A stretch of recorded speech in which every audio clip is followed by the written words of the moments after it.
একদিনে দুজন রোগীর মস্তিষ্কে চিপ প্রতিস্থাপন করে ইতিহাস গড়ল ইলন মাস্কের নিউরালিঙ্ক। সায়েন্স ফিকশনের মতো এই প্রযুক্তি একদিন বদলে দিতে পারে কোটি মানুষের জীবন।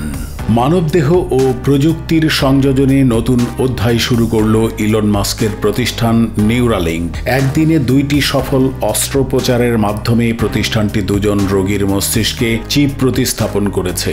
নিউরালিঙ্কের পক্ষ থেকে এক বিবৃতিতে জানানো হয়, রোগীরা অস্ত্রোপচারের পর সুস্থ হয়ে উঠছেন ধীরে ধীরে। তাদের মস্তিষ্কে প্রতিস্থাপন করা হয়েছে নিউরালিঙ্কের উদ্ভাবিত লিঙ্ক নামক চিপ, যা চিন্তার মাধ্যমে যন্ত্র নিয়ন্ত্রণের সক্ষমতা রাখে। ঘোষণার পর সামাজিক যোগাযোগ মাধ্যম এক্সে প্রতিক্রিয়া জানান নিউরালিঙ্কের প্রতিষ্ঠাতা ইলন মাস্ক।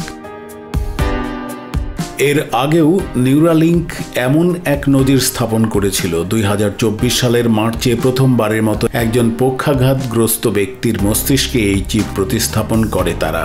নোল্যান্ড আরবান নামের ওই ব্যক্তি শুধু চিন্তার মাধ্যমে কম্পিউটারের কার্সার চালাতে ও অনলাইন দাবা খেলতে সক্ষম। নিউরালিঙ্কের তৈরি লিঙ্ক যন্ত্রটি এক ধরনের ব্রেইন কম্পিউটার ইন্টারফেস। চিপটি কয়েনের মতো দেখতে এবং মস্তিষ্কের কর্টেক্স অংশে বসানো হয় 1000টিরও বেশি ইলেকট্রোডযুক্ত সূক্ষ্ম থ্রেড দিয়ে। এই থ্রেডগুলো বায়ু সংকেত সংগ্রহ করে ব্লুটুথের মাধ্যমে বাইরের যন্ত্রে পাঠায়।